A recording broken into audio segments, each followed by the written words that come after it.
kembali lagi bersama saya Ernata Kristina Panjaitan.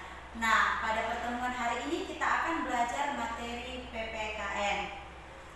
Bab pertama yaitu tentang memahami kedudukan dan fungsi Pancasila. Nah, pada pertemuan hari ini kita akan fokus kepada arti kedudukan dan fungsi Pancasila.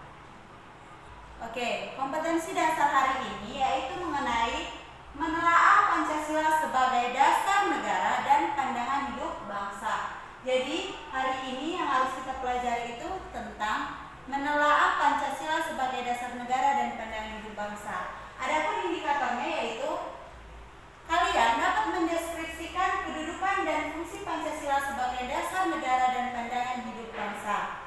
Selanjutnya yaitu tujuan pembelajaran. Nah, tujuan pembelajaran pada hari ini ada dua. Yang pertama, kalian dapat mendeskripsikan kedudukan Pancasila. Dan yang kedua, kalian dapat menjelaskan fungsi Pancasila. Selanjutnya kita masuk ke materi. Nah, di kelas 7 kalian sudah mempelajari tentang proses penetapan dan perumusan Pancasila. Yang pertama itu istilah Pancasila itu dalam kehidupan kenegaraan pertama kali diperkenalkan oleh Insinyur Soekarno pada sidang BPUPKI tanggal 1 Juni tahun 1945. Nah, di sini Insinyur Soekarno mengatakan Pancasila adalah isi jiwa bangsa Indonesia yang turun-temurun sekian abad lamanya terpendam bisu oleh kebudayaan Barat. Nah, dengan demikian menurut Insinyur Soekarno, Pancasila itu merupakan falsafah bangsa Indonesia. Seperti yang kita ketahui bahwa Indonesia itu dijajah oleh negara-negara seperti Spanyol, Portugis, Jepang. Nah, menurut Insinyur Soekarno ini merupakan Pancasila itu adalah isi jiwa bangsa Indonesia yang sudah turun-temurun sekian abad lamanya, terpendam karena proses penjajahan yang ada di Indonesia. Nah, selanjutnya kita masuk ke istilah Pancasila menurut Muhammad Yamin. Nah, menurut Muhammad Yamin itu Pancasila berasal dari dua kata, panca dan sila. Panca apa artinya? Panca yang berarti 5 dan sila yang berarti sendi, atas, dasar atau peraturan tingkah laku yang penting dan baik. Jadi dapat disimpulkan bahwa Pancasila adalah 5 dasar yang berisi pedoman atau aturan tentang tingkah laku yang penting dan baik.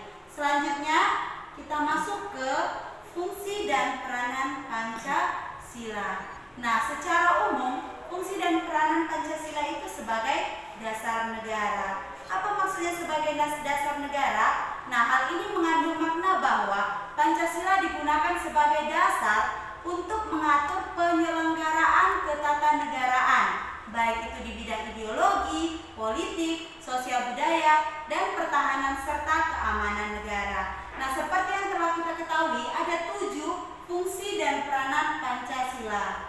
Apa itu? Yang pertama yaitu Pancasila sebagai jiwa bangsa Indonesia. Mengapa dikatakan Pancasila sebagai jiwa bangsa Indonesia? Apa sih sebenarnya fungsinya? Nah, di sini saya jelaskan bahwa Pancasila sebagai jiwa bangsa berfungsi agar Indonesia itu tetap hidup dalam jiwa Pancasila.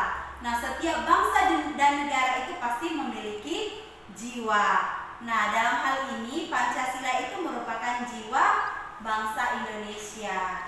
Nah, yang kedua apa fungsi dan peranan Pancasila? Yang kedua yaitu Pancasila sebagai kepribadian bangsa Indonesia. Nah, Pancasila itu sebagai pribadi bangsa Indonesia itu memiliki fungsi yaitu sebagai hal yang memberikan corak khas bangsa Indonesia dan menjadi pembeda antara bangsa kita dengan bangsa yang lain. Nah, yang ketiga apa fungsinya? Pancasila sebagai sumber dari segala sumber hukum. Mengapa dikatakan Pancasila itu sebagai sumber dari segala sumber hukum?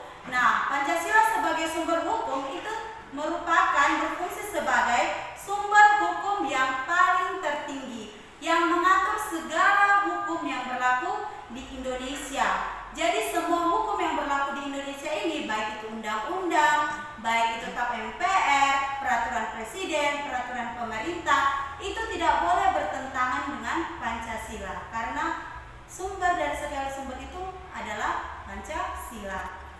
Yang keempat, yaitu Pancasila sebagai perjanjian luhur. Nah, Pancasila sebagai perjanjian luhur itu telah berfungsi dan disepakati pada saat sidang PPKI. Pada tanggal berapa? Ada yang masih ingat? Tanggal 18 Agustus tahun 1945.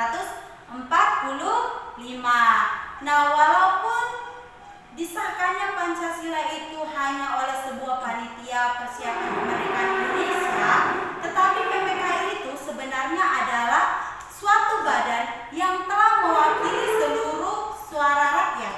Nah, jadi Pancasila itu merupakan hasil perjanjian bersama dengan rakyat. Nah, yang kelima, apa fungsi dan peranan Pancasila yang kelima? Pancasila sebagai cita-cita dan tujuan bangsa Indonesia. Nah, kalian pasti mengetahui bahwa Pancasila itu sebagai cita-cita bangsa yang memiliki fungsi yaitu untuk menciptakan masyarakat yang adil dan makmur. Nah, yang keenam, Pancasila sebagai satu-satunya asas dalam kehidupan berbangsa dan bernegara. Nah, Pancasila sebagai satu-satunya asas dalam kehidupan berbangsa dan bernegara itu merupakan sebagai konsekuensi ditetapkannya Pancasila oleh bangsa Indonesia sebagai dasar negara dan juga merupakan perwujudan melaksanakan Pancasila secara murni dan konsekuen. Nah, ada fungsi dan peranan Pancasila yang terakhir, yang nomor 7, yaitu Pancasila sebagai moral pembangunan. Pancasila sebagai moral pembangunan itu dijadikan kerangka, acuan dan tolak ukur atau parameter arah dan tujuan dari pembangunan bangsa kita. Nah, sudah paham ya mengenai arti, kedudukan, fungsi dan peranan Pancasila. Sampai sini pertemuan kita yang harus kita bahas yaitu mengenai arti, penting, kedudukan dan fungsi dan peranan Pancasila.